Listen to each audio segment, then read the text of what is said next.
I'd like to tell you about the strangest secret in the world. Some years ago, the late Nobel Prize-winning Dr. Albert Schweitzer was being interviewed in London, and a reporter asked him, "Doctor, what's wrong with men today?"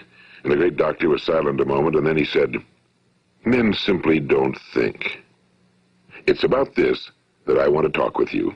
We live today in a golden age. This is an era that man has looked forward to, dreamed of, and worked toward for thousands of years. But since it's here, we pretty well take it for granted. We in America are particularly fortunate to live in the richest land that ever existed on the face of the earth, a land of abundant opportunity for everyone. But do you know what happens? Well, let's take 100 men who start even at the age of 25. Do you have any idea what will happen to those men by the time they're 65? These 100 men who all start even at the age of 25 believe they're going to be successful. If you asked any one of these men if he wanted to be a success, he'd tell you he did. And you'd notice that he was eager toward life, that there was a certain sparkle to his eye, an erectness to his carriage, and life seemed like a pretty interesting adventure to him. But by the time they're 65, 1 will be rich. 4 will be financially independent. 5 will still be working. 54 will be broke. Now think a moment. Out of the 100, only 5 make the grade. Now why do so many fail? What has happened to the sparkle that was there when they were 25? What's become of the dreams, the hopes, the plans? And why is there such a large disparity between what these men intended to do and what they actually accomplished? When we say about 5% achieve success, we have to define success. And here's the best definition I've ever been able to find. Success is the progressive realization of a worthy ideal. If a man is working toward a predetermined goal and knows where he's going, that man is a success. If he's not doing that, he's a failure. Success is the progressive realization of a worthy ideal. Rollo May, the distinguished psychiatrist, wrote a wonderful book called Man's Search for Himself. And in this book he says, the opposite of courage in our society is not cowardice. It is conformity. And there you have the trouble today. It's conformity, people acting like everyone else without knowing why, without knowing where they're going. Now think of it. In America right now, there are over 18 million people 65 years of age and older. And most of them are broke. They're dependent on someone else for life's necessities. Now, we learn to read by the time we're 7. We learn to make a living by the time we're 25. Usually by that time, we're not only making a living, we're supporting a family. And yet, by the time we're 65, we haven't learned how to become financially independent in the richest land that has ever been known. Why? We conform. And the trouble is that we're acting like the wrong percentage group, the 95 who don't succeed. Now, why do these people conform? Well, they really don't know. These people believe that their lives are shaped by circumstances, by things that happen to them, by exterior forces. They're outer-directed people. A survey was made one time that covered a lot of men, working men, and these men were asked, "Why do you work? Why do you get up in the morning?" 19 out of 20 had no idea. If you ask them, they'll say, well, everyone goes to work in the morning, and that's the reason they do it, because everyone else is doing it. Now let's get back to our definition of success. Who succeeds? The only person who succeeds is the person who is progressively realizing a worthy ideal. He's the person who says, I'm going to become this, and then begins to work toward that goal. I'll tell you who the successful people are. A success is the school teacher who's teaching school because that's what he or she wants to do. The success is the woman who's a wife and mother because she wanted to become a wife and mother and is doing a good job of it. The success is the man who runs the corner gas station because that was his dream. That's what he wanted to do. The success is the successful salesman who wants to become a top-notch salesman and grow and build with his organization. A success is anyone who is doing deliberately a predetermined job because that's what he decided to do deliberately. But only 1 out of 20 does that. That's why today there isn't really any competition unless we make it for ourselves. Instead of competing, all we have to do is create. You know, for 20 years, I looked for the key which would determine what would happen to a human being. Was there a key I wanted to know which would make the future a promise that we could foretell to a large extent? Was there a key that would guarantee a person's becoming successful if he only knew about it and knew how to use it? Well, there is such a key, and I've found it. Have you ever wondered why so many men work so hard and honestly without ever achieving anything in particular, and others don't seem to work hard and yet seem to get everything? They seem to have the magic touch. You've heard them say that about someone. Everything he touches turns to gold. And have you ever noticed that a man who becomes successful tends to continue to become successful? And on the other hand, have you noticed how a man who's a failure tends to continue to fail? Well, it's because of goals. Some of us have goals, some don't. People with goals succeed because they know where they're going. It's that simple. Think of a ship leaving a harbor, and think of it with the complete voyage mapped out and planned. The captain and crew know exactly where it's going and how long it'll take. It has a definite goal. Now, 9,999 times out of 10,000, it will get to where it started out to get. Now, let's take another ship, just like the first, only let's not put a crew on it or a captain at the helm. Let's give it no aiming point, no goal, no destination. We just start the engines and let it go. I think you'll agree with me that if it gets out of the harbor at all, it will either sink or wind up on some deserted beach, a derelict. It can't go anyplace because it has no destination and no guidance, and it's the same with a human being. Take the salesman, for example. There's no other person in the world today with the future of a good salesman. Selling is the world's highest paid profession, if we're good at it and if we know where we're going. Every company needs top-notch salesmen, and they reward those men. The sky's the limit for them. But how many can you find? Someone once said the human race is fixed, not to prevent the strong from winning, but to prevent the weak from losing. The American economy today can be likened to a convoy in time of war. The entire economy is slowed down to protect its weakest link, just as the convoy had to go at the speed that would permit its slowest vessel to remain in formation. That's why it's so easy to make a living today. It takes no particular brains or talent to make a living and support a family today. So we have a plateau of so-called security, if that's what a person's looking for. But we do have to decide how high above this plateau we want to aim. Now let's get back to the strangest secret in the world, the story that I wanted to tell you today. Why do men with goals succeed in life and men without them fail? Well, let me tell you something which, if you really understand it, will alter your life immediately. If you understand completely what I'm going to tell you from this moment on, your life will never be the same again. You'll suddenly find that good luck just seems to be attracted to you. The things you want just seem to fall in line, and from now on you won't have the problems, the worries, the gnawing lump of anxiety that perhaps you've experienced before. Doubt, fear, well, they'll be things of the past. Here's the key to success and the key to failure. We become what we think about. Now let me say that again. We become what we think about. Throughout all history, the great wise men and teachers, philosophers and prophets have disagreed with one another on many different things. It's only on this one point that they are in complete and unanimous agreement. Listen to what Marcus Aurelius, the great Roman emperor, said. A man's life is what his thoughts make of it. Disraeli said this. Everything comes if a man will only wait. I've brought myself by long meditation to the conviction that a human being with a settled purpose must accomplish it, and that nothing can resist a will that will stake even existence for its fulfillment. Ralph Waldo Emerson said this, a man is what he thinks about all day long.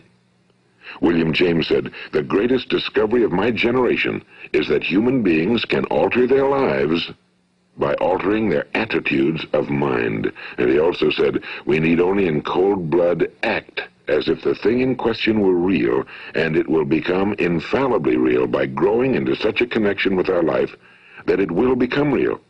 It will become so knit with habit and emotion that our interest in it will be those which characterize belief. And he also said, if you only care enough for a result, you will almost certainly attain it. If you wish to be rich, you will be rich. If you wish to be learned, you will be learned. If you wish to be good, you will be good. Only you must then really wish these things and wish them exclusively, and not wish at the same time 100 other incompatible things just as strongly. In the Bible, you read in Mark 9:23, if thou canst believe, all things are possible to him that believeth. My old friend Dr. Norman Vincent Peale put it this way, this is one of the greatest laws in the universe. Fervently do I wish I had discovered it as a very young man. It dawned upon me much later in life, and I found it to be one of the greatest, if not my greatest discovery outside of my relationship to God. The great law, briefly and simply stated, is that if you think in negative terms, you will get negative results. If you think in positive terms, you will achieve positive results. That is the simple fact, he went on to say, which is at the basis of an astonishing law of prosperity and success. In 3 words, believe and succeed. William Shakespeare put it this way: our doubts are traitors and make us lose the good we oft might win by fearing to attempt. George Bernard Shaw said, people are always blaming their circumstances for what they are. I don't believe in circumstances. The people who get on in this world are the people who get up and look for the circumstances they want, and if they can't find them, make them. Well, it's pretty apparent, isn't it?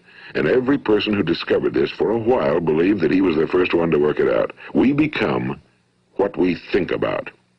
Now, it stands to reason that a person who's thinking about a concrete and worthwhile goal is going to reach it, because that's what he's thinking about, and we become what we think about.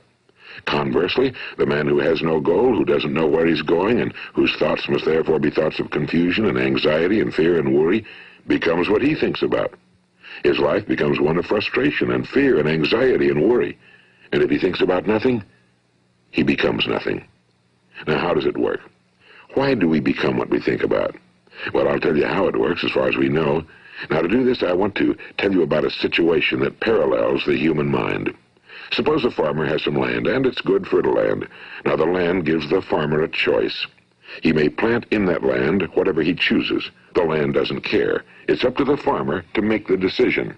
Now, remember, we're comparing the human mind with the land because the mind, like the land, doesn't care what you plant in it. It will return what you plant, but it doesn't care what you plant. Now, let's say that the farmer has 2 seeds in his hand. One is a seed of corn. The other is nightshade, a deadly poison. He digs 2 little holes in the earth, and he plants both seeds, one corn, the other nightshade. He covers up the holes, waters, and takes care of the land, and what will happen? Invariably, the land will return what's planted. As it's written in the Bible, as ye sow, so shall ye reap. Now remember, the land doesn't care. It'll return poison in just as wonderful abundance as it will corn. So up come the 2 plants, one corn, one poison. Now, the human mind is far more fertile, far more incredible and mysterious than the land, but it works the same way. It doesn't care what we plant. Success, failure. A concrete, worthwhile goal, or confusion. Misunderstanding, fear, anxiety, and so on. But what we plant, it must return to us. You see, the human mind is the last great unexplored continent on Earth. It contains riches beyond our wildest dreams. It will return anything we want to plant. Now, you might say, well, if that's true, why don't people use their minds more? Well, I think they figured out an answer to that one, too.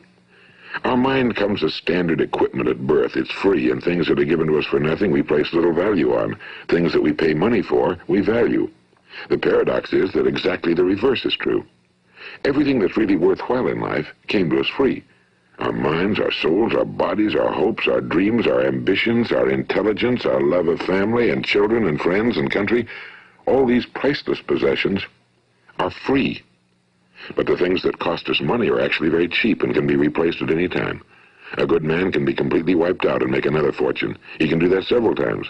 Even if our home burns down, we can rebuild it. But the things we got for nothing, we can never replace. The human mind isn't used because we take it for granted. Familiarity breeds contempt. It can do any kind of job we assign to it, but generally speaking, we use it for little jobs instead of big, important ones. Universities have proved that most of us are operating on about 10% or less of our abilities. So decide now, what is it you want? Plant your goal in your mind. It's the most important decision you'll ever make in your entire life.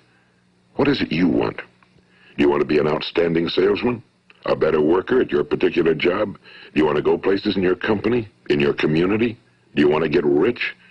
All you've got to do is plant that seed in your mind, care for it, work steadily toward your goal, and it will become a reality. It not only will, there's no way that it cannot. You see, that's a law, like the laws of Sir Isaac Newton, the laws of gravity. If you get on top of a building and jump off, you'll always go down. You'll never go up, and it's the same with all the other laws of nature. They always work. They're inflexible. Think about your goal in a relaxed, positive way. Picture yourself in your mind's eye as having already achieved this goal. See yourself doing the things you will be doing when you've reached your goal. Ours has been called the phenobarbital age, the age of ulcers and nervous breakdowns and tranquilizers, at a time when medical research has raised us to a new plateau of good health and longevity. Far too many of us worry ourselves into an early grave trying to cope with things in our own little personal ways without learning a few great laws that will take care of everything for us. These things we bring on ourselves through our habitual way of thinking. Every one of us is the sum total of his own thoughts. He is where he is because that's exactly where he really wants to be, whether he'll admit that or not. Each of us must live off the fruit of his thoughts in the future, because what you think today and tomorrow, next month and next year, will mold your life and determine your future. You're guided by your mind. I remember one time I was driving through eastern Arizona, and I saw one of those giant earth-moving machines roaring along the road at about 35 miles an hour with what looked like 30 tons of dirt in it. A tremendous, incredible machine. And there was a little man perched way up on top with the wheel in his hands guiding it. And as I drove along, I was struck by the similarity of that machine to the human mind. Just suppose you're sitting at the controls of such a vast source of energy. Are you going to sit back and fold your arms and let it run itself into a ditch? Or are you going to keep both hands firmly on the wheel and control and direct this power to a specific, worthwhile purpose? It's up to you. You're in the driver's seat. You see, the very law that gives us success is a two-edged sword. We must control our thinking. The same rule that can lead a man to a life of success, wealth, happiness, and all the things he ever dreamed of for himself and his family. That very same law can lead him into the gutter. It's all in how he uses it, for good or for bad. This is the strangest secret in the world. Now, why do I say it's strange, and why do I call it a secret? Actually, it isn't a secret at all. It was first promulgated by some of the earliest wise men, and it appears again and again throughout the Bible, but very few people have learned it, understand it. That's why it's strange, and why for some equally strange reason it virtually remains a secret. I believe that you could go out and walk down the main street of your town and ask one man after another what the secret of success is, and you probably wouldn't run into one man in a month who could tell you. Now, this information is enormously valuable to us if we really understand it and apply it. It's valuable to us not only for our own lives, but the lives of those around us, our families, employees, associates, and friends. Life should be an exciting adventure. It should never be a bore. A man should live fully, be alive. He should be glad to get out of bed in the morning. He should be doing a job he likes to do because he does it well. One time I heard Grove Patterson, the great late editor-in-chief of the Toledo Daily Blade, make a speech, and as he concluded his speech, he said something I've never forgotten. He said, "My years in the newspaper business have convinced me of several things. Among them, that people are basically good, and that we came from someplace, and we're going someplace. So we should make our time here an exciting adventure. The architect of the universe didn't build a stairway leading nowhere." And the greatest teacher of all, the carpenter from the plains of Galilee, gave us the secret time and time again.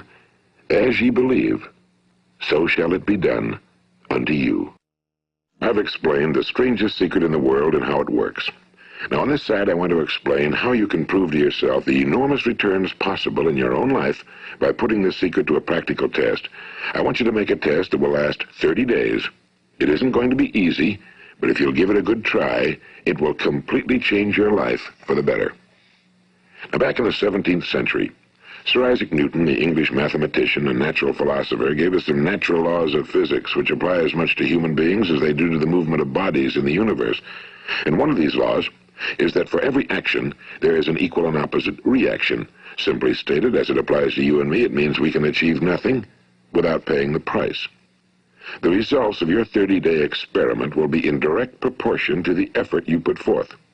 To be a doctor, you must pay the price of long years of difficult study.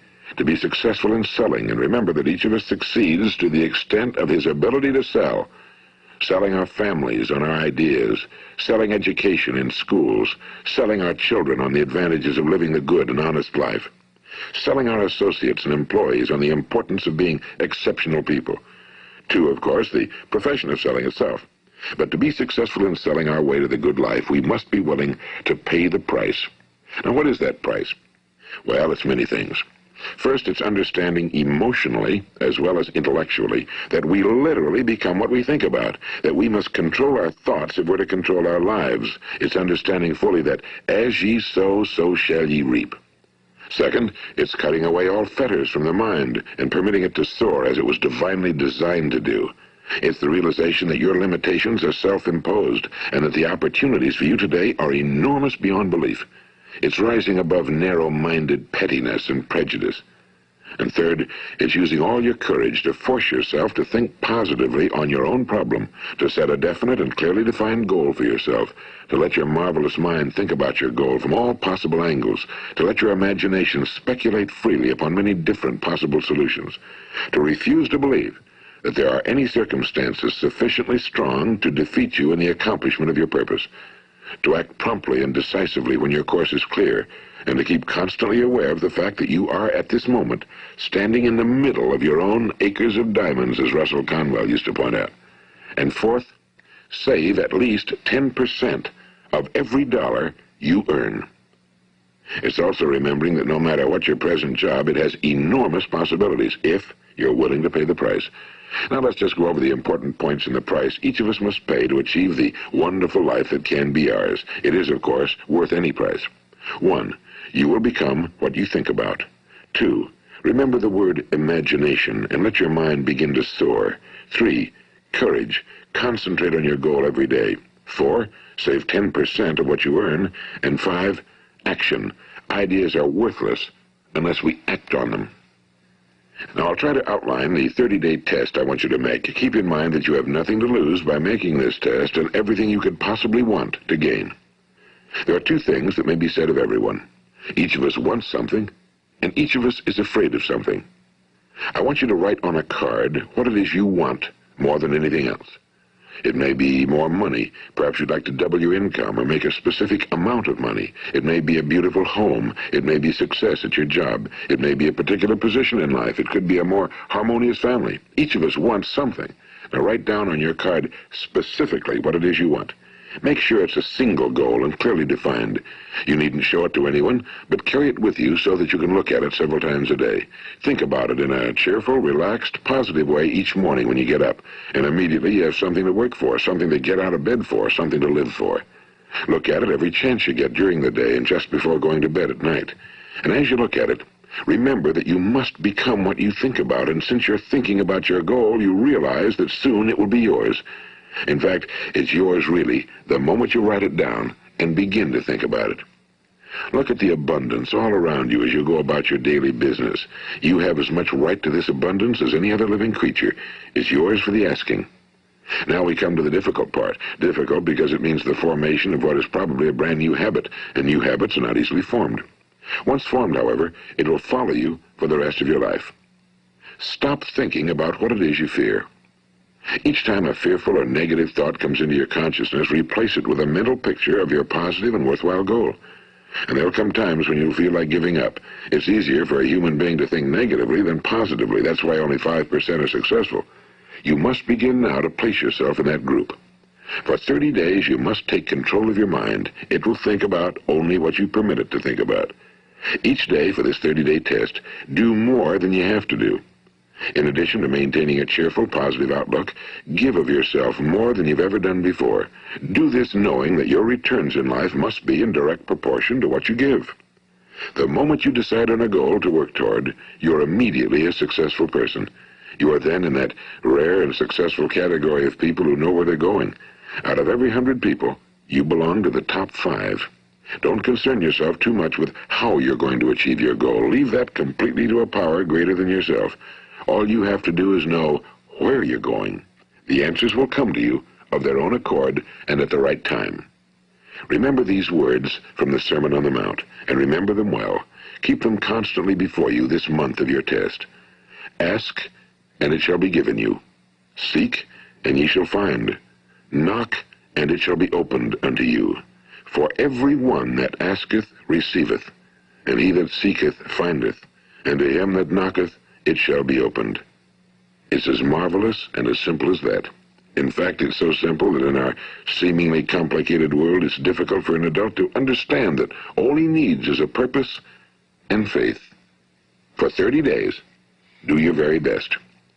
If you're a salesman, go at it as you've never done before, not in a hectic fashion, but with the calm, cheerful assurance that time well spent will give you the abundance in return you deserve and want. If you're a homemaker, devote your 30-day test to completely giving of yourself without thinking about receiving anything in return, and you'll be amazed at the difference it makes in your life. No matter what your job, do it as you've never done it before for 30 days. And if you've kept your goal before you every day, you'll wonder and marvel at this new life you've found. Dorothea Brand, the outstanding editor and writer, discovered it for herself and tells about it in her fine book, Wake Up and Live. Her entire philosophy is reduced to the words, act as though it were impossible to fail. She made her own test with sincerity and faith, and her entire life was changed to one of overwhelming success. Now, you make your test for 30 full days. Don't start your test until you've made up your mind to stick with it. You see, by being persistent, you're demonstrating faith. Persistence is simply another word for faith. If you didn't have faith, you'd never persist. If you should fail during your first 30 days, by that I mean suddenly find yourself overwhelmed by negative thoughts, you've got to start over again from that point and go 30 more days. Gradually, your new habit will form until you find yourself one of that wonderful minority to whom virtually nothing is impossible. And don't forget the card. It's vitally important as you begin this new way of living. On one side of the card, write your goal, whatever it may be. On the other side, write the words we've quoted from the Sermon on the Mount. Ask, and it shall be given you. Seek, and ye shall find. Knock, and it shall be opened unto you. Nothing great was ever accomplished without inspiration. See that during these crucial first 30 days, your own inspiration is kept at a peak. And above all, don't worry. Worry brings fear, and fear is crippling. The only thing that can cause you to worry during your test is trying to do it all yourself. Know that all you have to do is hold your goal before you. Everything else will take care of itself. Remember also to keep calm and cheerful. Don't let petty things annoy you and get you off course. Now, since making this test is difficult, some will say, why should I bother? Well, look at the alternative. No one wants to be a failure. No one really wants to be a mediocre individual. No one wants a life constantly filled with worry and fear and frustration. Therefore, remember that you must reap that which you sow. If you sow negative thoughts, your life will be filled with negative things. If you sow positive thoughts, your life will be cheerful, successful, and positive. Now, gradually, you'll have a tendency to forget what you've heard on this recording. Play it often. Keep reminding yourself of what you must do to form this new habit. Gather your whole family around at regular intervals and listen to what's been said here. You know, most men will tell you that they want to make money without understanding the law. The only people who make money work in a mint. The rest of us must earn money. This is what causes those who keep looking for something for nothing or a free ride to fail in life. The only way to earn money is by providing people with services or products which are needed and useful. We exchange our time and our product or service for the other man's money. Therefore, the law is that our financial return will be in direct proportion to our service. Now, success is not the result of making money. Making money is the result of success, and success is in direct proportion to our service. Most people have this law backwards. They believe that you're successful if you earn a lot of money. The truth is that you can only earn money after you're successful. It's like the story of the man who sat in front of the stove and said to it, "Give me heat, and then I'll add the wood." How many men and women do you know, or do you suppose there are today, who take the same attitude toward life? There are millions. We've got to put the fuel in before we can expect heat. Likewise, we've got to be of service first before we can expect money. Don't concern yourself with the money. Be of service, build, work, dream, create. Do this and you'll find there's no limit to the prosperity and abundance that will come to you. Prosperity, you know, is founded upon a law of mutual exchange. Any person who contributes to prosperity must prosper in turn himself. Sometimes the return will not come from those you serve, but it must come to you from someplace, because that's the law. For every action, there is an equal and opposite reaction. As you go daily through your 30-day test period, remember that your success will always be measured by the quality and quantity of service you render, and money is a yardstick for measuring this service. No man can get rich himself unless he enriches others. Now, there are no exceptions to a law. You can drive down any street in America and from your car estimate the service that's being rendered by the people living on that street. Had you ever thought of this yardstick before? It's interesting. Some, like ministers and priests and other devoted people, measure their returns in the realm of the spiritual, but again, their returns are equal to their service. Once this law is fully understood, any thinking person can tell his own fortune. If he wants more, he must be of more service to those from whom he receives his return. If he wants less, he has only to reduce his service. This is the price you must pay for what you want. If you believe you can enrich yourself by deluding others, you can end only by deluding yourself. It may take some time, but just as surely as you breathe, you'll get back what you put out. Don't ever make the mistake of thinking you can avert this. It's impossible. The prisons and the streets where the lonely walk are filled with people who tried to make new laws just for themselves. We may avoid the laws of man for a while, but there are greater laws that cannot be broken. An outstanding medical doctor recently pointed out 6 steps that will help you realize success. 1. Set yourself a definite goal. 2. Quit running yourself down. 3. Stop thinking of all the reasons why you cannot be successful and instead think of all the reasons why you can. 4. Trace your attitudes back through your childhood and try to discover where you first got the idea you couldn't be successful, if that's the way you've been thinking. 5. Change the image you have of yourself by writing out a description of the person you would like to be. And 6. Act the part of the successful person you have decided to become. The doctor who wrote those words is a noted West Coast psychiatrist, Dr. David Harold Fink. Do what the experts since the dawn of recorded history have told you must do. Pay the price by becoming the person you want to become. It's not nearly as difficult as living unsuccessfully. Make your 30-day test, then repeat it again, and each time it will become more a part of you until you'll wonder how you could ever have lived any other way. Live this new way and the floodgates of abundance will open and pour over you more riches than you may have dreamed existed. Money? Yes, lots of it. But what's more important, you'll have peace. You'll be in that wonderful minority who lead calm, cheerful, successful lives. Start today. You have nothing to lose, but you have a whole life to win. This is Earl Nightingale, and thank you.